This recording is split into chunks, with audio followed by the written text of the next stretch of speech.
Nuclear power plants are thermal power stations which generate electrical energy from heat. They consist of numerous buildings and facilities, the most important of which are as follows. The turbine building houses several turbines as well as the generator necessary for electrical power generation. The containment building where the nuclear reactor is housed is made of meter-thick reinforced concrete. Inside this building, nuclear reactions take place where water is heated up. The cooling tower, which can be as tall as 200 meters, is where hot water is cooled.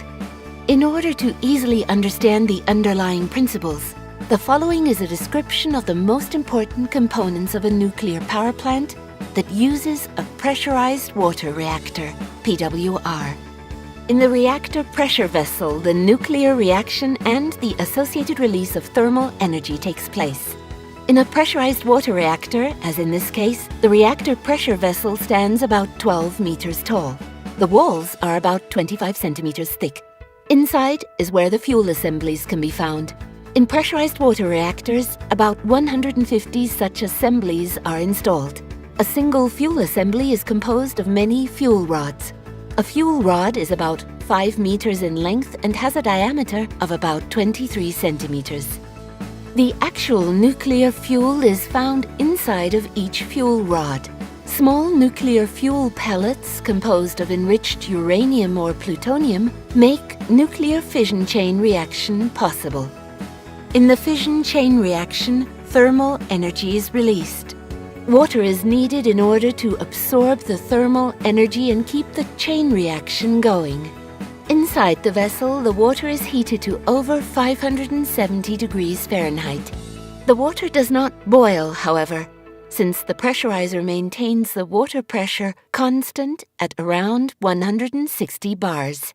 The heated water is eventually pumped to a heat exchanger, also called steam generator. These are typically in the form of a shell and tube heat exchanger.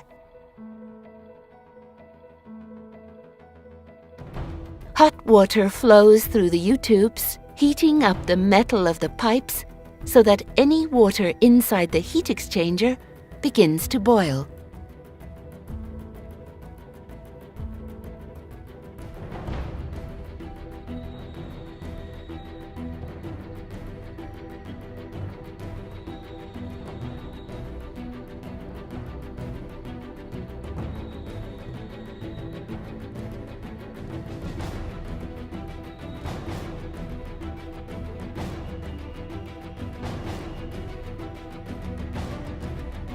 The resulting steam is eventually fed through a set of pipes to the turbine building.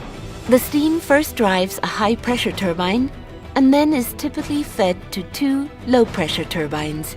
All of the turbines are connected by a spinning shaft to the electrical generator, which in turn produces AC electricity from the shaft's rotational energy. The steam is converted again into liquid form in a condenser, and then returned back to the steam generator. The water needed for this often comes from an adjacent river, or is cooled in a cooling tower. The water circulation systems are always kept separate from one another.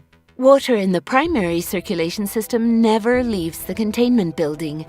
This water is radioactive, since it has been in direct contact with the fuel rods. Water in the secondary circulation system is used to drive the turbines and is not radioactive. The cooling circulation system provides cool water and is used to